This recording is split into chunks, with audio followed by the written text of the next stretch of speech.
They're saying that you're invading their privacy. When something's not right. You can have their cameras, just don't shoot onto their property. 10 on Your Side investigates. How was it possible your son was able to get a hold of a weapon? And no one and no issue is off limits. We have the video that shows where those bodies are being held before they are cremated. One team investigating for you. My 14-year-old saw it, and he's not okay. Can you just explain how it happened? 10 on Your Side.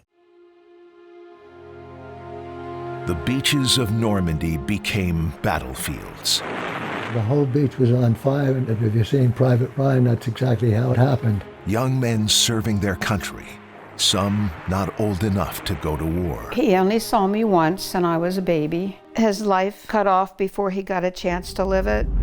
All ready to risk their lives, thousands making the ultimate sacrifice.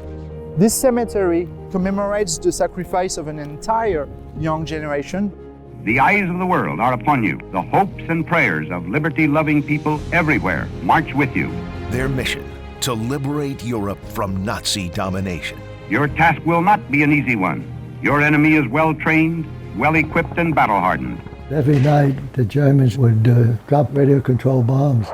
I'd hit the deck. There's no foxholes on board a ship. It was the largest air, naval, and land warfare operation of all time. We were on battle stations 80 hours, and we were scared because we had no way of getting out. We honor those who charged into battle. We remember those who didn't make it home. And we share the stories of survivors who on one June day changed the course of history. On this 80th anniversary, we remember D-Day, the greatest victory. We are here at the National D-Day Memorial in Bedford, Virginia, a community that has a significant connection to that day. This monument stands as a tribute to the courage, perseverance, and unimaginable loss of the Allied troops, and it's dedicated to carrying on their legacy and those lessons of D-Day. I'm Maria Elena Boloris. Tonight we are remembering the 80th anniversary of D-Day. We're honoring those who didn't make it home and those who survived for their insurmountable valor, perseverance, and resilience that changed the course of history. Now from the station on your side, you're watching Wavy News 10. Good evening. Thank you for joining us. I'm Ashley Knight. Shocking video has been circulating on social media of a car driving off the Virginia Beach fishing pier between 14th and 15th Street. Now, we are not going to show that video, but we understand it happened around 7 o'clock this morning. Police believe the car to be currently at the bottom of the ocean. Chopper 10 was on the scene this morning with meteorologist Ricky Matthews. He gives us a look at what happened. An iconic sight along the Virginia Beach oceanfront looks a little different after a car drove off the Virginia Beach fishing pier early Saturday morning. Chopper 10 arrived just after 9 a.m. By that time, most of the fire and rescue crews were already gone, but police were still on scene. You can see the damage at the end of the pier, the wooden railing missing, showing where the car drove through and into the water. Now, to give you a little perspective, the pier is 650 feet long, originally built in 1950. At the entrance to the pier, there are gates and a restaurant, a shop as well. That means the driver first had to make it onto the boardwalk, then drive through the gate, through another gate of the turnstiles, and down the entire 650-foot length of the pier before going into the water. The pier is owned by the Saboni family, the owners of the Sensations beach stores, and attracts thousands of fishermen and spectators annually looking for either a great catch or just to take in the views of the sand and the surf. Now, thankfully, of course, it is winter, which means the pier and the oceanfront boardwalk not as busy. Water temperatures right now are in the mid-40s, so that complicates any issues with someone going into the water. Over the years, the pier has sustained damage from hurricanes and other weather events like nor'easters, but this one was certainly something that they did not anticipate. In Chopper 10 with pilot Scott Abbott, I'm meteorologist Rick Matthews, 10 on your side. Also tonight, a busy morning for Norfolk firefighters in Ocean View. A massive fire tears through a pretty big home there. The scene, East Ocean View Avenue. The call came in just before 10 o'clock this morning. 2 firefighters were slightly hurt, and there was an unusual rescue during that firefight. 10 on your side, Andy Fox is live in Norfolk now with that for us. Andy? Yeah, we're out here in front of the house that burned, and you can see that the restoration company is out here putting up boards to cover up what fire destroyed. Now, I spoke earlier today with the animal control officer. She has seen this type of animal in the field before, but never seen one who has survived a house fire.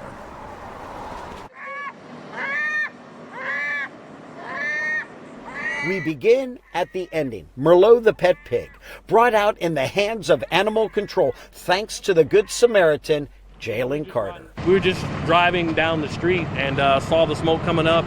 So me and the LT decided we were just gonna stop and help.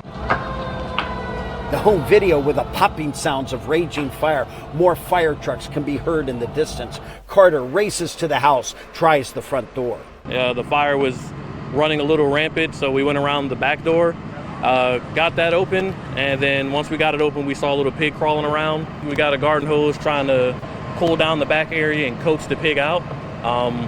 That didn't work. The pig decided it wanted to stay inside, so we tried to kick in the side door. So once we got the side door open and the pig decided it wanted to run out the back door, and then we were good from there. The third door was the charm, and this was a raging fire. Battalion Chief Glenn Williams. Here, when they arrived, they had heavy fire visible on the front of the structure. Which brings us back to the end of the story. After the fire out, Merlot taken to the pig paddy wagon, squealing, fighting to the end, but alive. This is our final hour of our Help from Hampton Roads event. 10 of your side's Chris Horn, live at Harbor Park now. How are things looking, Chris, as we wrap things up? They are looking so good that we are actually shutting down early, Tom. I just got word that we have so much that has been donated here today on day 3. We don't have any place to put it, and they're going to have to truck all this out. Boxes as tall as I am nearly, and then you get into the truck that Mercy Chefs brought. It is just about packed to the gills. This has been the intensity of the generosity and the compassion of the people of Hampton Roads. They have answered the call as they always do, but this time is really astounding. The pace today sometimes was nonstop. We had cars lined up here along Harbor Park, people giving all kinds of items that you see here, canned goods, non-perishables, and pet food. You know, you've got pets that are going to be displaced as well. Various things that people need in the aftermath of this terrible storm Helene in North Carolina. Now, some of this may end up in Florida after what Milton did last night in Central Florida. So we're shifting the emphasis right now. We're looking for monetary donations. Tom, you're going to have a QR code in just a few moments. You can go to wavy.com. We'll hook you up with mercychefs.com, and then you can make a monetary donation. Astounding, really just unprecedented turnout here today. We're very pleased with the compassion and the generosity of the people of Hampton Roads. Tom? Something you can always bet on, people on your side. Thank you, Chris. We have breaking news now coming in from Hampton. Police are on the scene of a deadly shooting on West Mercury Boulevard. Not a whole lot of details yet, other than a man was pronounced dead on the scene. That's what we know. We are working to get more information, and we do have a crew on the way. Updates as they come in during our newscasts. Now, developing news in Norfolk, that's where we've learned a police officer has been arrested for sexual assault. 44-year-old Herman Martin is accused of attacking a woman over the weekend. 10 of your side's Andy Fox is live in Norfolk with what we know about this case. Andy? Yeah, Tom, the victim's complaint would not come immediately. It would take about 4 days. But when it did come, the officer involved got a sharp rebuke from his police chief.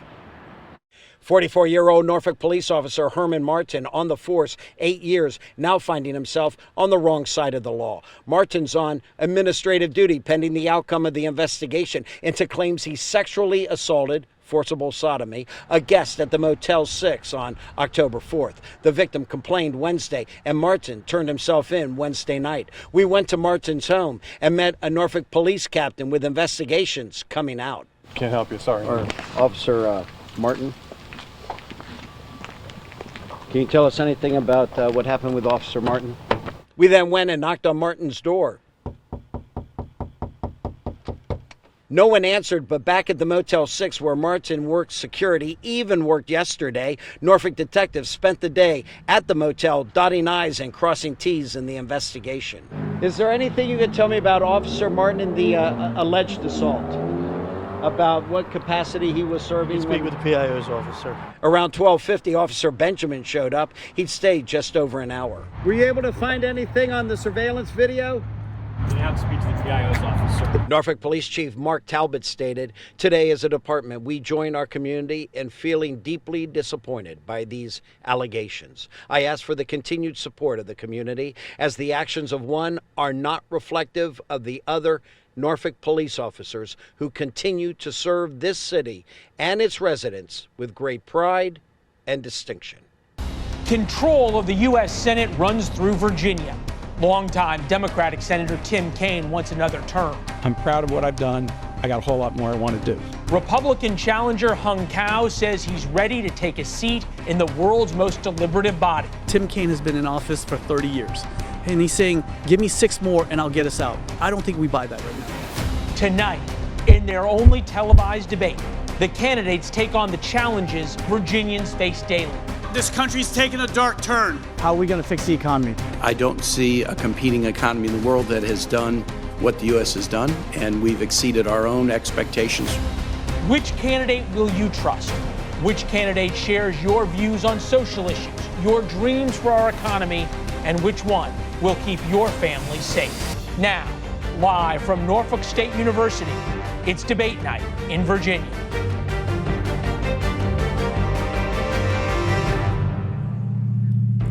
Welcome to NSU and welcome to our live audience that you can see that we have here. They've shown us that they are passionate, they are eager for tonight, but we have asked them to hold all reaction and response to the candidates until the very end. Good evening, candidates. I'm Deanna Albritton. And I'm Tom Shad. We are looking forward. Well, continuing coverage this midday on a story we've been following for months. The Dali container ship is in Norfolk now for repairs, and it arrived earlier than expected this morning. It was involved in the deadly Baltimore Bridge collision and have been held in the port there since the incident happened back on March 26th. 10 on your side's Nick Broadway is high above in Chopper 10 with a view you just won't see anywhere else. After a roughly 20-hour trip down the Chesapeake Bay, the Dali container ship is now in Portsmouth at the Virginia International Gateway, and we're getting a sky-high look at it from Chopper 10. Here it is, docked at the Virginia International Gateway in Portsmouth, still with a lot of damage to its front. Coast Guard reps say this is where more than 1,700 containers will be removed to lessen the draft of the ship. This will leave roughly 2,700 containers on board as they transfer it to North NIT in Norfolk. That's where most of the repairs will happen over the next 2 months. It was a tight operation from the Coast Guard, ensuring safety as the vessel slowly but surely came to town for repairs. They formed a roughly 500-yard safety radius, working to keep other maritime traffic away from the Dali. There's now a different crew on board from the same company that runs the vessel. 4 members of the original crew from back in March stayed on board just for the trip down. They left the ship after it docked. Coast Guard Captain Jennifer Stockwell tells me there's no underwater damage as far as they know, so there probably won't be a need for a dry dock. On dockside, they can definitely conduct a lot of the maintenance that they have right there. Again, I don't know if it'll be fully repaired by the time it's ready to depart the Hampton Roads region, but we're optimistic that it'll definitely be seaworthy. Later on Wavy News 10, the Coast Guard tells us what will happen to some of the containers that are coming off of the ship in the next few days. During the ship's trip down, it kept a steady pace of just under 10 knots. That's according to ship tracker websites. From Chopper 10 with pilot Scott Abbott, Nick Broadway, 10 on your side. And that's your upcoming forecast. Judges, how do we feel about this weekend's weather? Join the winning team on your side. Wavy News 10. My co-anchor, Maria Elena Boloris, joins us live from Paris. Lena, it is so great to see you. And Grant Holloway, he appears ready to hit the track. Hey, Tom, great to chat with you as well. Yes, Grant is here in Paris. He has been overall enjoying his Olympic experience, taking part in the opening ceremony, but he is laser focused on that gold medal in the 110-meter hurdle. And while he is visualizing himself winning that gold, he also said he's just going to go into it like it's any other track meet, treat it like something that he has done before, and approach the competition just like it's a competition, even though it is on this big stage. He says he's really focused on his consistency and his willingness to learn, his ability to make changes, and just again being consistent no matter the stage, whether it's the Olympic trials or a Diamond League meet or here at the Olympics. Here's what he said about his shot at another chance to dominate here in Paris. I think this one's just going to be a little bit different just because I'm a little bit more experienced in the event, a little bit more seasoned, understand the meaning of, what it actually means to hurdle 110. Just going into this one, just want to treat it just like Olympic trials, whatever I have to run through the rounds, just do. And then obviously when I get in the final, it doesn't matter what time I run, just make sure I get to the finish line before everybody else. Grant also showed me two special tattoos that he has. One says, "You have to wait a moment for your moment," and the other one says, "Surround yourself with positivity." The Blue Angels return to Oceana this weekend for the annual air show. And meteorologist Ricky Matthews got a once-in-a-lifetime opportunity today to fly with the Blue Angels to gain an understanding of the physical and mental demands of their flight demonstration. Ricky joins us live now. So, Ricky, I know this is something you've looked forward to since you were just a little boy. How did it go? Oh, yeah.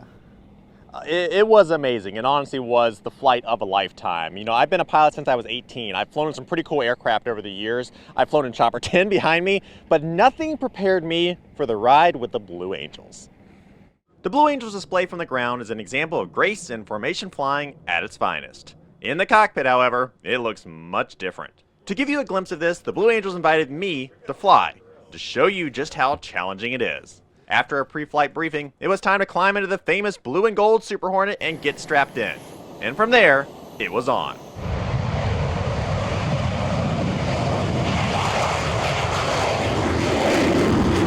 Through loops, rolls, and high G maneuvers, I gained a real sense of the forces that these pilots experience during the air show.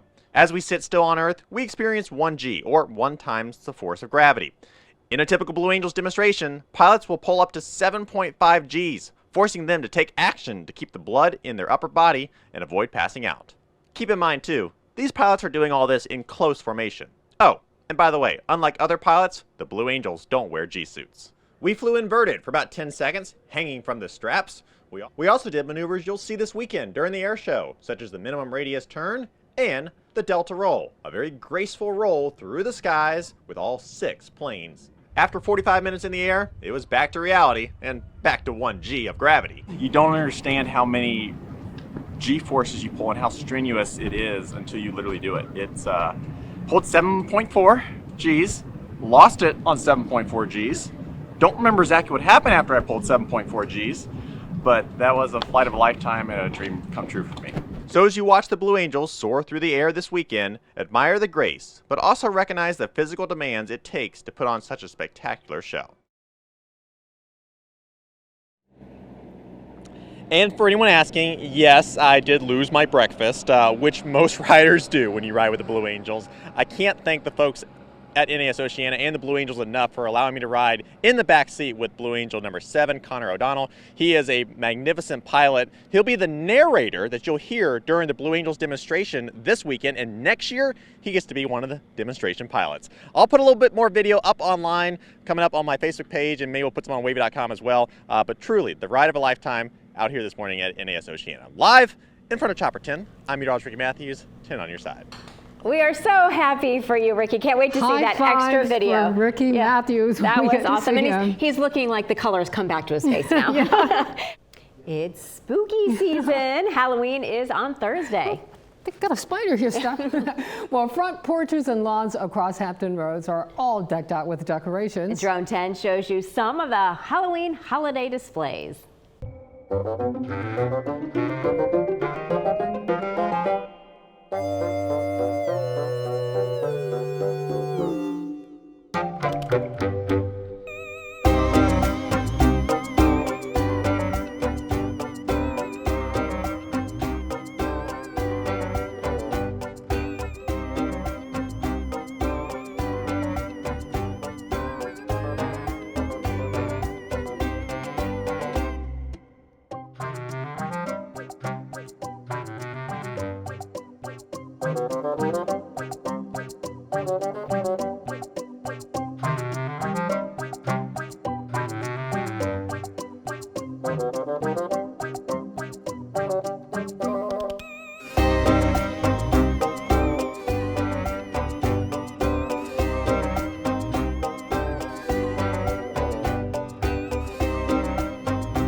Well, Ashley and Regina, it has been a blast so far. It's great to see all these people out. But HarborFest really kicks off with the Parade of Sail. That is the event that lets you know the festival is underway. And there's no better way to see the Parade of Sail than through the lens of Chopper 10. Meteorologist Ricky Matthews is up there to tell us all about it. The Parade of Sail is always a highlight of HarborFest each year, with tall ships, military vessels, and pleasure craft going down the Elizabeth River. The U.S. Coast Guard cutter Sailfish, an 87-foot-long patrol vessel based at Little Creek, led the parade down the Elizabeth River Friday. Behind her, a plethora of tall ships, pleasure craft, and workboats followed. This year's Parade of Sail includes 4 tall ships. 2 of them are local ships, the American Rover and Schooner Virginia, which are based right here in Norfolk. Good morning. This is Nick Broadway live on the USS Ross for the Wavy Navy Ship Salute. Good morning, Ross. How are you doing?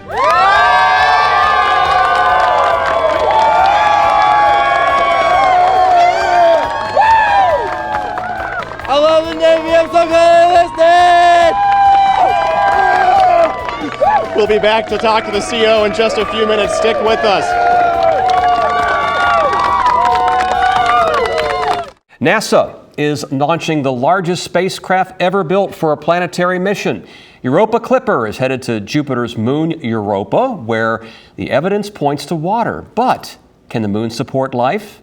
Meteorologist Jeff Edmondson has an exclusive look at NASA Langley in Hampton to show us what part scientists played in this important mission, a story you'll see all new at 5. Later this week, NASA is launching the Europa Clipper mission. This spacecraft is going to go far into the solar system to one of Jupiter's moons, Europa. The whole point? To study the ocean below its icy crust to see if life is possible there. The spacecraft is large. It's about the size of a basketball court, and the distance that it has to travel is even larger. The distance from Jupiter to Earth is 440 million miles away. But today in this field, we're going to shrink it down to a scale model where each foot is 2 million miles. The distance from the sun to the Earth is normally 93 million miles away, but today in this field, it's 45 feet away. So we've made it to Earth. We still have another 440 million miles to go, so let's keep going. Next, we get to, of course, Mars. But this mission is not going to Mars. It's going to use Mars as a slingshot to shoot past the planet to help it get out to the outer parts of the solar system. And this is where the journey really begins. This is where it takes several years. And then we finally made it to Jupiter way over here, 440 million miles away from the Earth. The spacecraft is going to take about 5.5 years just to travel to this point. Once it arrives, it'll get into orbit around the planet to start studying its moon, Europa. When the spacecraft is that far away, it needs to be able to communicate with Earth, and that's what they're doing here at NASA Langley Research Center. They tested the nearly 10-foot wide high-gain antenna inside their experimental test range. The room is lined with RF absorbing material, so essentially all electromagnetic energy that hits the walls gets absorbed, and it simulates just that, space, as if there's nothing else around. No signals from outside get in, no signals from inside get out. All mankind will get a great sense of accomplishment. 400 million miles away. To work on something that's going to fly that far, go into orbit, and then start looking for places for future spacecraft to go and land potentially and explore that world. The Europa Clipper spacecraft is scheduled to arrive to Jupiter in the early 2030s after its long journey there. At NASA Langley Research Center, I'm Jeff Edmondson, 10 on your side.